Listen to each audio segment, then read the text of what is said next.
Hello guys அஸ்ஸலாமு அலைக்கும். இன்னைக்கு பார்த்தீங்கன்னா, நம்ம கேக் வீடியோஸ் எதுவும் பார்க்க போறதில்ல. எடிபிள் க்ளூ வந்து எப்படி பண்ணுறதுன்னு சொல்லிட்டு பார்க்கலாம். இது வந்து நீங்க ஃபாண்டன்ட் ஒர்க்லாம் வந்து கேக்ல ஃபிக்ஸ் பண்றீங்க அப்படின்னா, இந்த எடிபிள் க்ளூ வந்து உங்களுக்கு யூஸ் ஆகும். ஃபர்ஸ்ட்டு பார்த்தீங்கன்னா, 1/4 டீஸ்பூன் சிஎம்சி பவுடர் எடுத்துக்கிறேன். டைலூஸ் பவுடர் வேணாலும் யூஸ் பண்ணிக்கலாம். என்கிட்ட டைலூஸ் பவுடர் இல்ல. அதனால நான் சிஎம்சி எடுத்துக்கிறேன்.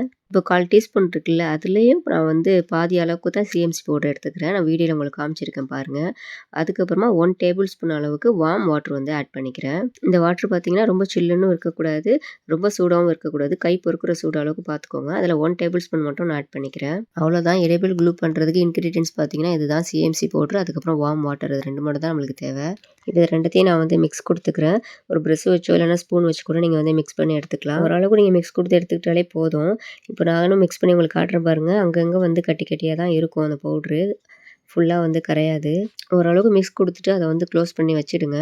3 to 4 ஹவர்ஸ் வந்து அது அப்படியே செட் ஆகட்டும். செட் ஆகி நம்ம ஓப்பன் பண்ணி பார்க்குறப்போ நமக்கு அந்த கட்டிகள் எதுவுமே இருக்காது. ஃபுல்லாகவே வந்து க்ளோவாகவே இருக்கும்.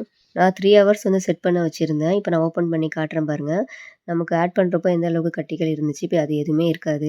நல்லா ஒரு க்ளூ ஃபார்மில் இருக்கும். இந்த ரோஸ் பார்த்தீங்கன்னா, நான் ஃபாண்டன்ட்ல தான் வந்து மேக் பண்ணி எடுத்தேன். லாஸ்ட்டாக ஒரு கேக் வீடியோ போட்டிருப்பேன்ல, அதுக்காக தான் அந்த எடிபிள் க்ளூ, அந்த ரோஸ் எல்லாமே வந்து நான் மேக் பண்ணி எடுத்திருந்தேன். நமக்கு எடிபிள் க்ளூன்னு எசென்ஷியல் ஷாப்லேயே இருக்கும். ஆனால் அது வந்து காஸ்ட் கூடவா இருக்கும். நம்ம வீட்லேயே காஸ்ட் எஃபெக்டிவாகவே பண்ணிக்கலாம். அதே போல் நம்ம ஒன்ஸ் ரெடி பண்ணி வச்சிட்டோம் அப்படின்னா 6 மந்த்ஸ் வரைக்கும் இதை வந்து யூஸ் பண்ணிக்கலாம். ரூம் டெம்பரேச்சர்லேயே வச்சா போதும். ஓகே ஃப்ரெண்ட்ஸ், இந்த வீடியோ உங்களுக்கு யூஸ்ஃபுல்லாக இருக்கும்னு நினைக்கிறேன். நம்ம வந்து ப்ரௌனிஸ்லாம் சேல்ஸ் பண்ணிகிட்ருக்கோம். தமிழ்நாடு ஃபுல்லாக ஷிப்பிங்கும் அனுப்பிட்டுருக்கோம். ப்ரௌனி டீட்டெயில்ஸ் வேணும்னா மேலே தெரியுற நம்பருக்கு வாட்ஸ்அப் பண்ணுங்கள். உங்களுக்கு கேக் பற்றினா என்ன டவுட்ஸ் வேணாலும் கீழே கமெண்ட்டில் ஷேர் பண்ணுங்கள். நெக்ஸ்ட் வீடியோவில் நான் வந்து அப்லோட் பண்ணுறேன். ஓகே ஃப்ரெண்ட்ஸ், நாளைக்கு ஒரு வீடியோவில் பார்க்கலாம். பாய். அஸ்ஸலாமு அலைக்கும்.